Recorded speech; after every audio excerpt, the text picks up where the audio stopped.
Good evening, ladies and gentlemen, and a warm welcome to this GCSE options guide. I'm very sorry that you had to see us playing around with Zoom for a few minutes then, but I hope that it's all working. You can hear us, you can see us, and I appreciate that the timing may be tricky for some families, so we are recording the event. So this event is intended for parents and Year 9 pupils at the start of the GCSE subject choice process.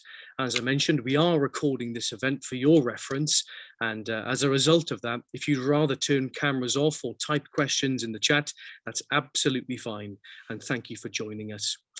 So you will have seen that I'm joined this evening. My name is Paul Jones. I'm Deputy Head Academic at the college, and I'm joined this evening by my colleague, Mr. Sam Shaw. You'll hear from him in a moment.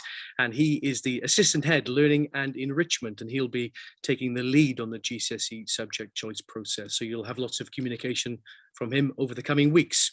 So in this talk, we both aim to give you an overview of how pupils will choose their subjects, the number of subjects they will be able to study, and some things to remember when making their decision. In previous years, we've held this event in the sports hall, and it's been an opportunity to meet parents, or for parents to meet with heads of department to find out more about each individual subject. However, last year we were required to do things differently, and we found that this online event was actually well received by pupils and parents. We found that by providing a question and answer session in this way, with the aid of the GCSE subject booklet, which we will talk more about in a moment, it was a chance for parents to find out even more. So even though tonight's event may look like a chat show, we hope it's useful in that we can answer any questions you have about the process. And importantly, this will help frame your conversations with your sons over the coming weeks. There'll be a lot of support and guidance available from your son's tutor, but it's important that they discuss their choices with you at home as well. As I mentioned, this is the very start of the options process for Year 9 pupils. And after tonight's talk, you'll be sent a link to the digital GCSE options guide, which is a publication. We'll send a PDF to you, and it contains further details about each subject for you to go through with your sons at home. We've also asked each head of department to create a short video outlining what their GCSE courses look like, what pupils will study, the criteria for entry, and most importantly, what pupils will need to do in order to succeed. So pupils will be covering this options process in tutor time as well, where important discussions with tutors will also help to guide their thinking. And also at the end of January, there's a parents' conference for Year 9, where you'll have the chance to meet with your son's subject teachers, and you can have another conversation to discuss the GCSE subject choice process, and importantly, what subjects will be most appropriate. So I've got some slides to share with you now, and then Mr. Shaw will talk more about the timeline, and then in a few minutes' time, we would welcome any questions. So if you bear with me for a moment, I'll do my very best to share my slides. I think we're all out of the habit of doing this, so certainly it's great to have the pupils here. Not quite as slick as a Downing Street briefing, but if you bear with me a moment.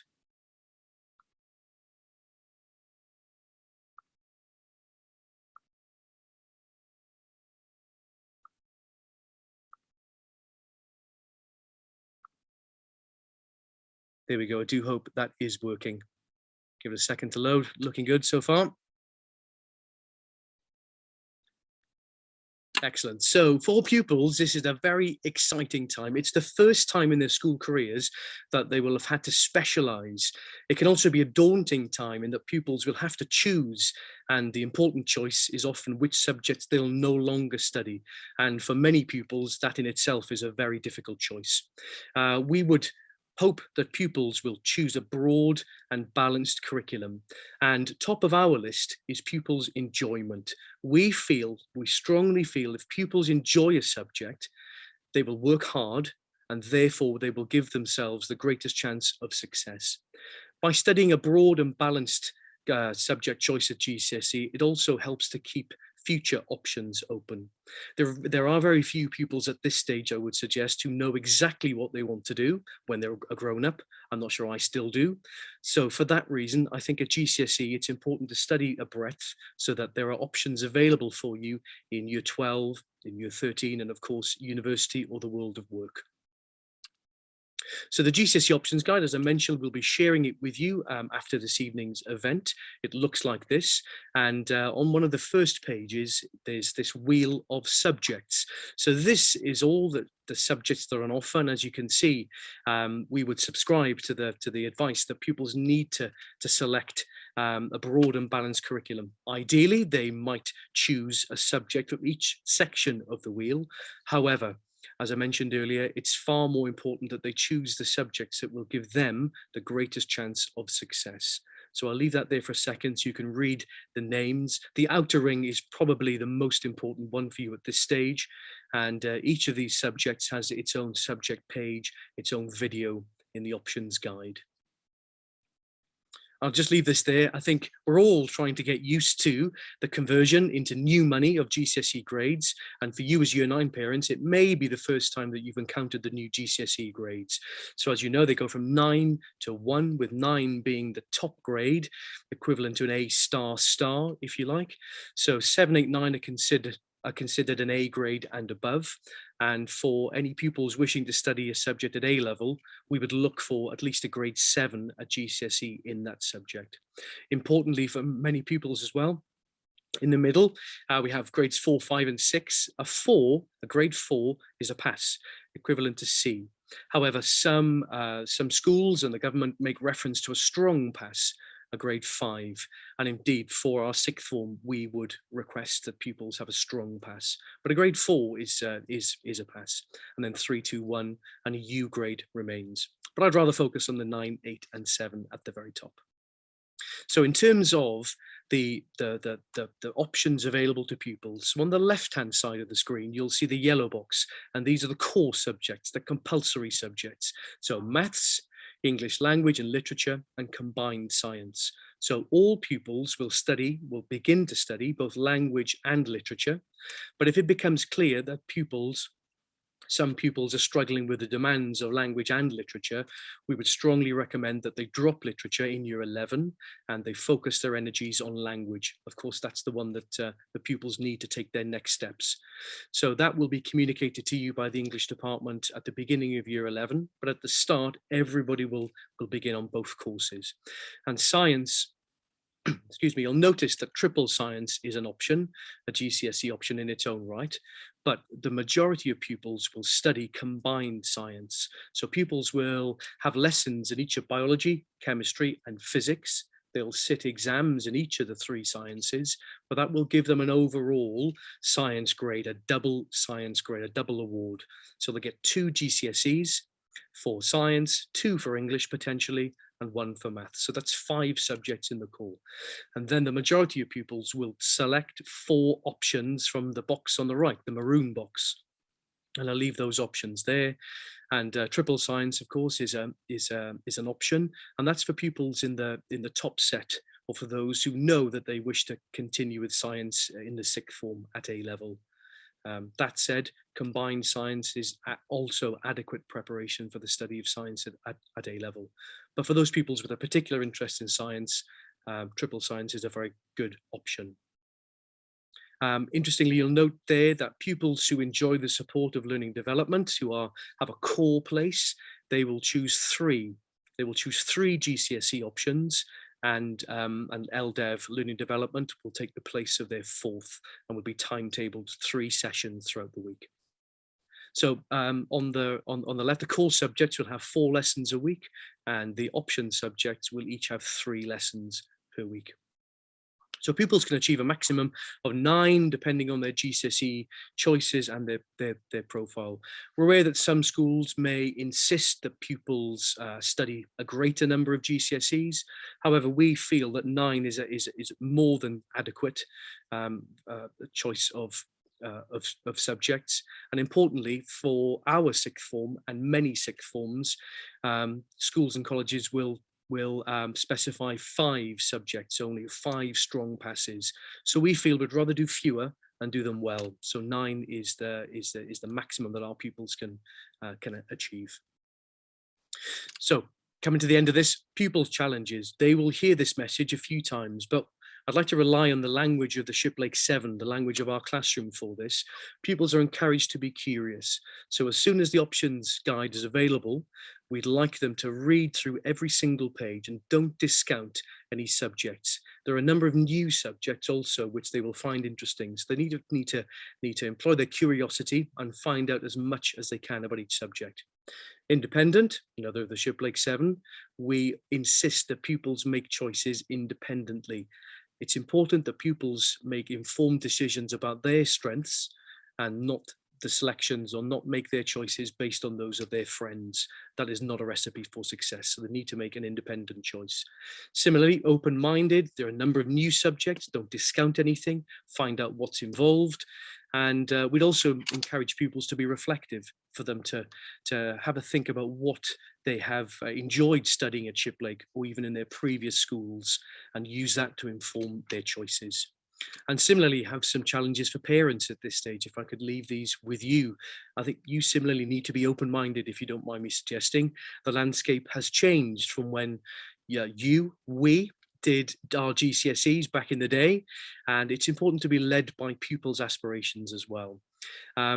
We often have conversations with parents who have quite a fixed view of what pupils should be studying.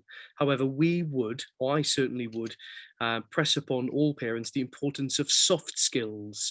So there are many, many jobs of the future that we do not yet know what they will look like, but soft skills will become increasingly important.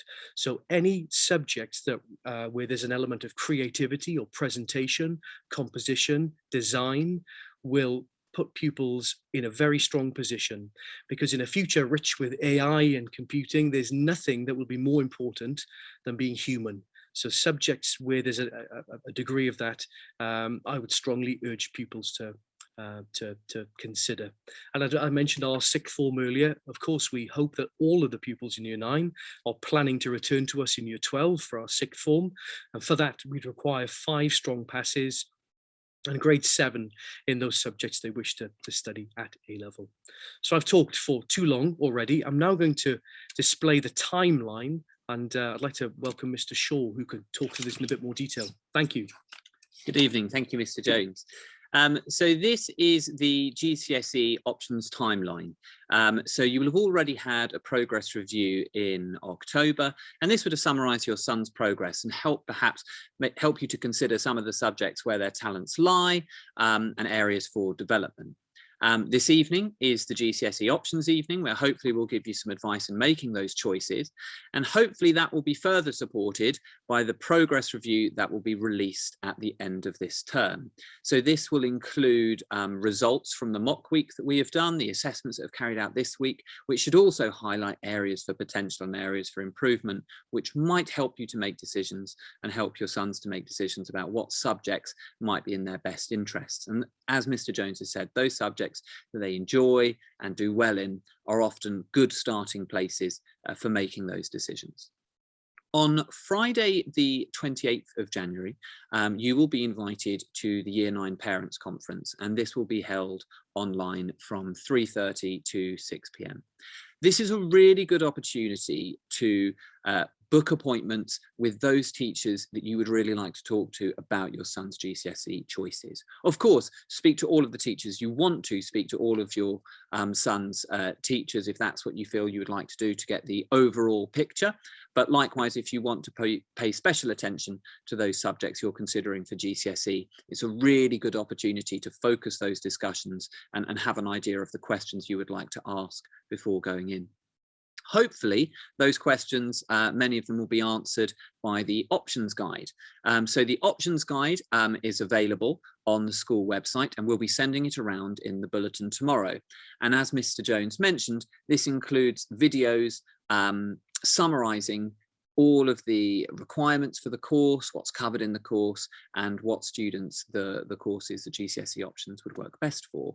And that should help you perhaps phrase some of those questions and formulate some of those questions for that parents' conference.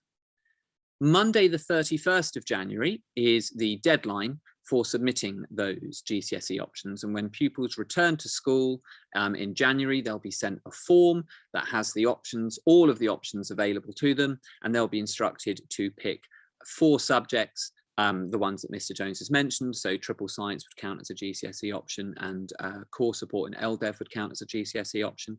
And we would also ask students to pick a backup option in the very unlikely event that they may be unable to study one of their choices. On Friday, the 11th of January, heads of departments will review the decisions made by pupils with myself and Mr. Jones, and highlight any areas of concern that we might have about suitability. This isn't usually the case, but we do have conversations with pupils and parents if we feel they are making decisions that aren't in their best interest. And on Friday, the 18th of February, we finalise those subject choices, and pupils are made aware if they've been able to continue with those subjects. The caveat to that is that timetabling needs to then be made. So based on all of the subjects, we put forward a timetable and we block them. We give pupils freedom of choice, and that makes timetabling very difficult because we have to be able to accommodate as many subjects as possible. But I'm pleased to say we can almost always accommodate all pupils' choices. Certainly our Year 10 GCSE students this year are all able to study their first choices, and no one had to use their backup choice. But if that is the case, we'll certainly do everything we can to make sure that the choices are available, that they can be studied, and we would be in communication with you in the unlikely event that that could not happen. Other things to consider, as Mr. Jones mentions, are what subjects do you most enjoy, what subjects are you good at, but also which subjects might you need later on. And I hope here that I can put your mind at ease about some of the subjects that may link to A-level. There are a number of new subjects that pupils can study at GCSE, and this includes business studies. This also includes psychology, and I promise I won't pitch my subject psychology to you now, but it is one of the new subjects that people can study at GCSE. But what is important for you to notice is that you do not need to have studied these new subjects in order to take them at A-level. Many schools across the country do not offer a business GCSE or a psychology GCSE, and therefore we do not use those as exclusive criteria for our A-level or level 3 BTEC subjects. So there's no compunction to carry out either of those subjects if you do want to study them at A-level. Likewise, as Mr. Jones mentioned, to study physics, chemistry or biology at A-level, you do not need to have studied triple science, and a high grade in combined science would be adequate. One subject that does perhaps need GCSE study are languages. So pupils do need to demonstrate aptitude for languages at GCSE unless they speak a second language. So that's the frequently asked questions from me, and some of the things to consider, and a summary of the timeline.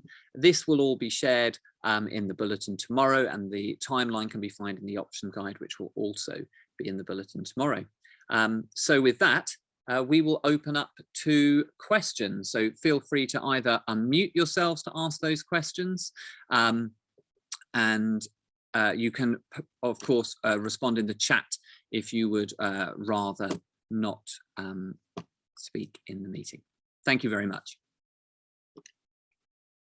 I'll summarise by saying I really hope that this event has been useful. This very short talk has been useful. I appreciate it's a lot of information to take in. That's why we are recording it, and it will be shared in the bulletin tomorrow. However, if you remember something that you really wanted to ask, or there's a burning question that arises out of your reading of the options guide, please do contact your son's tutor. They are best placed to answer those questions. I can see there's a question in a moment. I will come back to that parent. Thank you very much. And if they can't answer the question themselves, then either refer the query to the head of department or to Mr. Shaw. Can I ask, please, I can't see the names, I'm sorry, but I understand somebody had a question to ask. Please jump in. I'm afraid I don't think you can hear me. Can you hear me? Yes, we can. Thank you. Oh, you can hear me. All right. Okay, great. So you may have actually already answered this, but I just wanted to find out whether where the options are, where we can see the options, and how sort of much detail is there behind the information around that choice. So in terms of options, I'm sorry that we haven't mentioned this. It's a good question. There are no option blocks. So I hope that does answer your question. We ask pupils to specify their preferences, and then we, or rather our wonderful colleague who does the timetable, builds the timetable around pupils' choices. And as Mr. Shaw mentioned, the vast majority of pupils were able to accommodate. So there are no blocks. It's simply the list of subjects at this stage. So pupils will be submitting their first 4 choices in most cases. Great. Okay, thank you for clarifying that. And in terms of making a choice, how much information is provided around the content of that particular subject? So the options guide, which can be found on the curriculum overview on the website. So if you go to the Shiplake website and click academic overview, it's there, but it will be shared in the bulletin tomorrow, which will provide a more direct link. Each subject has a page of A4, and it also includes the link to the specification. So you're also able to see the exam board and all of the content there. And the options guide also has embedded videos where the head of department will talk through the content of the subject, including how it's assessed and which pupils it's best suited to. Wow. Oh, that's marvelous. Thank you very much. You're welcome. Pleasure. Thank you. Sorry for the technical difficulties. I now have the chat open. Are there any other questions? Anybody wishes to type? Thank you very much. In that case, in the interests of everybody's evening, I'm sure many boys have just got home. I'll just finish by saying, as you know, one of the key parts of our motto at Shiplake is the focus on the individual. And there's no better example than this, than the subject choice process.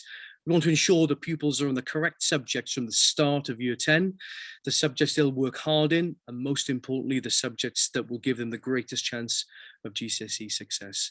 So we look forward to working with you over the coming weeks, and thank you very much. Good evening. Thanks.